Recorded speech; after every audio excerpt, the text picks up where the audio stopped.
चलिए आमंत्रित करते हैं हमारे अगले कहानीकार अनिरुद्ध नायक को।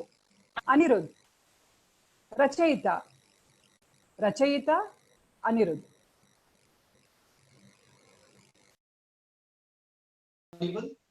Yes, you are. Video visible? Yes. Great. 3, 2, 1, start. बहुत वर्षों पहले की बात है। एक शहर में रवि नाम का एक बाल चित्रकार रहता था।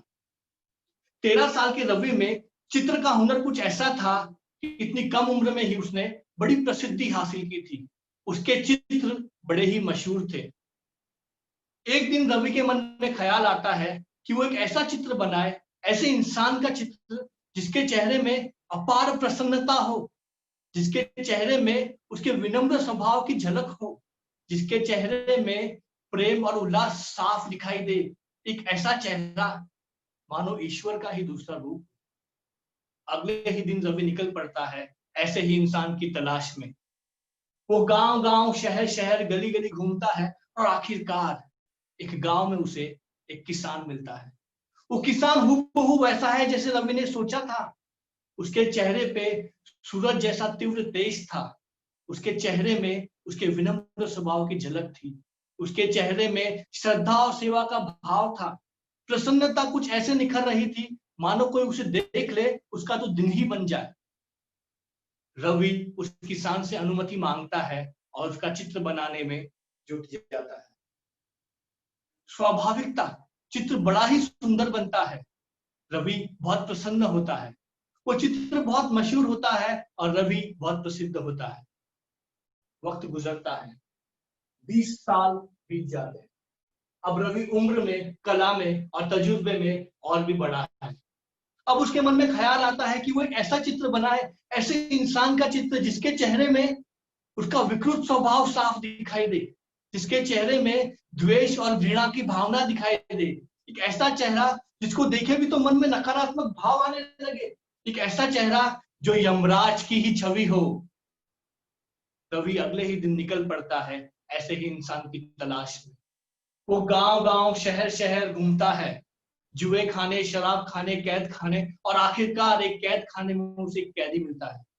उस कैदी ने कई चोरियां की होती है, 3 खून किए होते हैं। उस कैदी के चेहरे में उसके पापों की झलक साफ दिखाई दे रही थी। उसके चेहरे में इतना क्रोध, इतना द्वेष था कि कोई बात भी करना चाहे तो भय से कांप उठे। एक ऐसा चेहरा जिसका आधार ही था उसकी विकृत सोच। रवि उससे इजाजत मांगता है और इसका चित्र बनाने में जुट जाता है।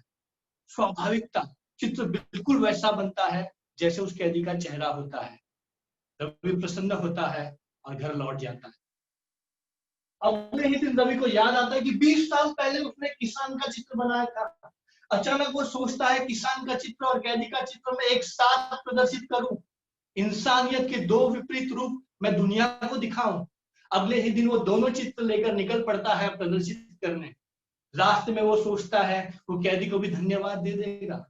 वो कैदी से मिलता है, उसे अपने दोनों चित्र दिखाता है और कहता है ये देखिए, ये चित्र मैंने 20 साल पहले बनाया था एक किसान का, और ये आपका चित्र। मैं दोनों ही चित्र प्रदर्शित करने जा रहा हूं। कैदी एक झलक पहले चित्र को देखता है और कहता है क्या दिखाना चाहते हैं आप दुनिया को? अच्छाई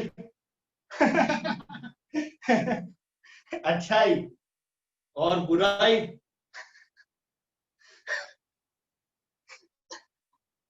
ऐसा करके वो कैदी फूट फूट कर रोने लगता है। रवि को एहसास होता है शायद दोनों तस्वीरों की तुलना करके उसने कैदी के मन को ठेस पहुंचा दी है। तो कहता है मुझे क्षमा करें, मेरा इरादा आपको चोट पहुंचाने का नहीं था। कैदी कहता है चोट तो लगी है, बहुत गहरी लगी है, बट ये चोट आपने नहीं दी साहब, ये चोट तो मैंने ही खुद को दी है। ये इंसानियत के 2 विपरीत रूप नहीं है, ये इसी इंसान के 2 विपरीत चेहरे हैं। ये पहली तस्वीर मेरी है साहब, ये पहली तस्वीर मेरी ही है। इन 20 सालों में एहसास ही नहीं हुआ कब अपने विनम्र स्वभाव से भटका, कब इस पाप में उलझा, कब जिंदगी का सूरत इतनी कुरूप हो गई। रवि दंग रह गया। ये कहानी हमारे ही जीवन का प्रतिरूप है। हम सबके भीतर अच्छाई और बुराई एक समान ही बसते हैं। ये दोनों ही स्वभाव हमारे भीतर एक समान बसते हैं और एक साथ ही प्रकट होते हैं जीवन की परिस्थितियों में, जीवन की कसौटी में। और ये हमसे मांगते हैं हमारी ऊर्जा। हम किसे चुनते हैं, हम किसे अपनी ऊर्जा देते हैं, उसी पर निर्भर करता है हमारे जीवन का चित्र कैसा होगा। सत्य यही है, हमारे जीवन के रचयिता, हमारे जीवन के चित्रकार हम खुद ही हैं। और जब हम ही हमारे जीवन के चित्रकार हैं, तो हम हमारा चित्र कैसे बनाएंगे, सुंदर या विकृत, निर्णय आपका है। धन्यवाद।